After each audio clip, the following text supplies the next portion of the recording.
తనుష్క గారు కన్యా రాశి వాళ్ళని చూసుకుంటే వాళ్ళ బిహేవియర్ నిజ జీవితంలో ఎలా ఉంటుంది? వాళ్ళకి ఎలాంటి సమస్యలు ఎదుర్కొంటూ ఉంటారు వాళ్ళు? అండ్ దాని నుంచి బయటపడాలి అనుకుంటే ఏమైనా రెమెడీస్ తెలియజేస్తారా? ఓకే అమ్మా.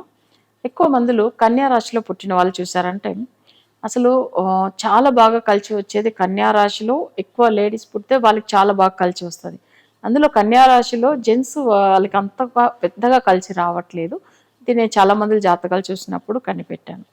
కానీ కన్యా రాశి వాళ్ళకి ఎప్పుడైనా కానీ కొంచెం ధైర్యం అస్సలు ఉండవు. అంటే భయపడుతూ ఉంటారు. ఏ విషయమైనా ముందుకెళ్ళాలంటే కొంచెం భయం ఎక్కువ ఉంటుంది వాళ్ళకి. అదే వచ్చి లేడీస్ అయితే చాలా యాక్టివ్‌గా, ధైర్యంగా ఉంటారు కన్యా రాశిలో పుట్టిన వాళ్ళు. నెక్స్ట్ వచ్చి కన్యా రాశి వాళ్ళకి ఏమైతుందంటే, వాళ్ళకి బుధుడు నీచం అయిపోతే వాళ్ళకి కొంచెం హెల్త్ ఇష్యూస్, థైరాయిడ్ అలాంటిది హెల్త్ ఇష్యూ వస్తది.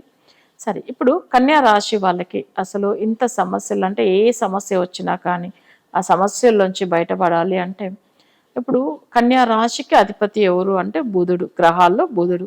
సో, మనం చేయవలసిన పూజలు ఎలా చేయాలంటే బుధుడికి సంబంధించింది ఒక బుధవారం రోజు మనం జనరల్‌గా తీసుకుంటాం టైమింగు. అవి కాకుండా అక్కడ ఏందంటే మనం వచ్చి స్వామివారికి అంటే కుబేరుడు ఫోటో ఉంటే అవి తీసుకోండి. నెక్స్ట్ వచ్చి ఏం చేస్తారంటే ఈయనకు సంబంధించింది ఏందంటే అసలు ముడిపులాగా ఒక కాయిన్ అంటే రూ. 5 కాయిన్ ఒకటి తీసుకోండి. అది వచ్చి ఏం చేస్తారంటే ఒకటి క్లాత్ గ్రీన్ కలర్ క్లాత్ ఒకటి తీసుకోండి. నెక్స్ట్ ఇంట్లో మనం రోజు ఎట్లా దీపం వెలిగిస్తామో అలానే ఫస్ట్ దీపం వెలిగిస్తాము. ఫస్ట్ గణపతికి స్టార్ట్ చేస్తాం పూజలు.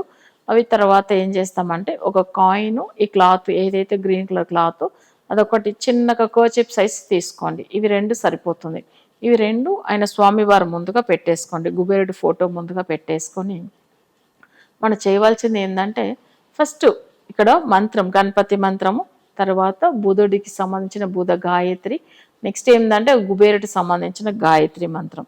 ఇవి చదువుకొని మనం వచ్చి ఆర్థికంగా చాలా బాగుండాలి. అన్ని విధంగా ధైర్యం కావాలని చెప్పి మొక్కుని సో ఇక్కడ ఏం చేస్తారంటే ఒక హాఫ్ అన్ అవర్ మంత్రం చదవండి బుధ గాయత్రి. తర్వాత ఒక 15 నిమిషాలు కుబేర గాయత్రి చదవండి. సో కుబేర గాయత్రి మనం చదవడం వల్ల ఏమైతుందంటే ఐశ్వర్యం వస్తుంది. అవి కాకుండా బుధుడి వల్ల కూడా ఏమైతుందంటే మనకు అంటే కన్యా రాశిలో పుట్టిన వాళ్ళు తప్పకుండా బుధ గాయత్రి మంత్రం చదువుకుని మొక్కు అనేది ఏంటంటే ఆ క్లాత్ ఏదైతే రెడీగా పెట్టుకున్నారో ఆ క్లాత్లో ఒక రూ. 5 కాయిన్ ఏం చేయాలంటే అసలు అది వాష్ చేసేసి దాంట్లో 2 సైడ్ని బొట్టు పెట్టి ఆ కాయిన్ని తీసి క్లాత్ లోపల పెట్టి అసలు 3 ముడిలేసి అది ఏంటంటే కుబేరుడు ఫోటో దగ్గర పెట్టేసేయండి. ఇలా పెట్టిన తర్వాత మీరు ఏదైనా పువ్వులతో అర్చన చేయండి. స్వామివారి పాదాల దగ్గర పువ్వులతో అర్చన చేసి మీకు సంబంధించిన కోరిక పెట్టేసుకోండి. అంటే నాకు మంచిగా ఇప్పుడు కన్యా రాశిలో పుట్టిన వాళ్ళు నాకు మంచిగా ఐశ్వర్యం రావాలి, లేదు వాళ్ళకి వేరే సమస్యలు ఏమన్నా ఉంటే కూడా ఇవన్నీ మొక్కుని మనం ఈ మంత్రం చదువుకున్న తర్వాత స్వామివారిది మంత్రం ఏంటంటే బుధ గాయత్రి, తర్వాత కుబేర గాయత్రి ఇవంతా చదువుకొని సంకల్పం చేసుకొని ప్రసాదం అంటే పచ్చ పెసరులతో చేసిన ప్రసాదం ఏదైనా నైవేద్యం పెట్టి ఆరతి ఇచ్చేసేయండి. తర్వాత ఇవి ఆరతి ఇచ్చిన తర్వాత అసలు ఆ ప్రసాదం ఇంట్లో ఉండేవాళ్ళు తీసుకోవచ్చు. ఇలా 5 రోజులు చేస్తురండి. ఈరోజు చేసిన ముడిపు సెపరేట్గా తీసి పక్కకు పెట్టేసేయండి. మళ్ళీ నెక్స్ట్ డే అదే మరికనే ఒక గ్రీన్ కలర్ క్లాత్ ఒక రూ. 5 కాయిన్ అలానే నెక్స్ట్ డే కూడా కోరిక పెట్టేసుకొని అది కూడా ఏం చేస్తారంటే ఆ కాయిన్ దాంట్లో ముడివేసి అదే మరికనే పెట్టాలి. ఇట్లా 5 రోజులు 5 కాయిన్ 5 ముడిపులు ఉంటుందన్నమాట. ఇవన్నీ మీరు ఇంపార్టెంట్ కోరిక ఏదైతే పెట్టుకున్నవి చేసుకుంటారో అవి పెట్టుని చేసుకున్న తర్వాత ఎప్పుడైనా కానీ మీ ఇంటి చుట్టుపక్కల ఎక్కడైనా విష్ణుమూర్తి ఆలయం ఉంటే అక్కడ వెళ్ళి అసలు మీ కోరిక అయిన తర్వాత ఆ ముడిపుని తీసుకెళ్ళి ఉండిల్లో చెల్లించేవాలి. అది వేసే రోజు కూడా బుధవారం రోజే తీసుకెళ్ళి వేయాలి. కానీ మీ కోరిక ఏదైతే మేజర్గా ఇంపార్టెంట్ మీకు అసలు అది మంచిగా అయిందని అనిపిస్తుందో అప్పుడు తీసుకెళ్ళి మీరు ఆ బుధవారం రోజులో తీసుకెళ్ళి అక్కడ గుడిలో ఉండిల్లో వేసేసి విష్ణుమూర్తికి ఒకరోజు ఏదైనా అర్చన చేసుకుని రండి. సో తప్పకుండా మంచిగా ఉంటారు కన్యా రాశి వాళ్ళము. ఇక తనుష్క గారు కన్యా రాశి వాళ్ళకి సంబంధించి lucky stone, lucky number, lucky colours ఏంటి? ఇప్పుడు కన్యా రాశి వాళ్ళకి సంబంధించిన కలర్స్ అట్లా అని చూసామంటే వాళ్ళకి గ్రీన్ కలర్ చాలా బాగా కలిసి వస్తుంది. అవి కాకుండా పింక్, నెక్స్ట్ వచ్చి క్రీమ్ కలర్ మంచిగా కలిసి వస్తుంది. నెక్స్ట్ వచ్చి కన్యా రాశి వాళ్ళకి యోగకారకుడు చంద్రుడు కాబట్టి సో వాళ్ళకి ఏమవుతుందంటే వైట్ కలర్ క్లాత్ కూడా మంచిగానే కలిసి వస్తుంది. అంటే వైట్ కలర్ కూడా ఏదైనా వాళ్ళు వస్త్రం ధరించవచ్చు. సో ఇక్కడ ఏమవుతుందంటే వాళ్ళకి సంబంధించిన గ్రీన్ కలరు, తర్వాత వైట్, నెక్స్ట్ వచ్చి పింక్ ఇదంతా బాగానే ఉంటుంది. అవి కాకుండా ఏమిటంటే క్రీమ్ కలర్ క్లాత్ కూడా వాడవచ్చు.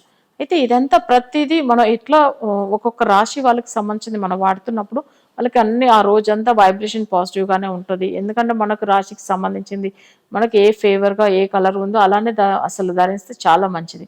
నెక్స్ట్ వీళ్ళకి సంబంధించిన నంబర్స్ అట్లని చూసామంటే జనరల్‌గా ఏమైతుందంటే చంద్రుడికి సంబంధించిన 2, తర్వాత బుధుడికి సంబంధించిన 5 ఈ 2ని లక్కీ నంబర్ అయితది కన్యా రాశి వాళ్ళకి.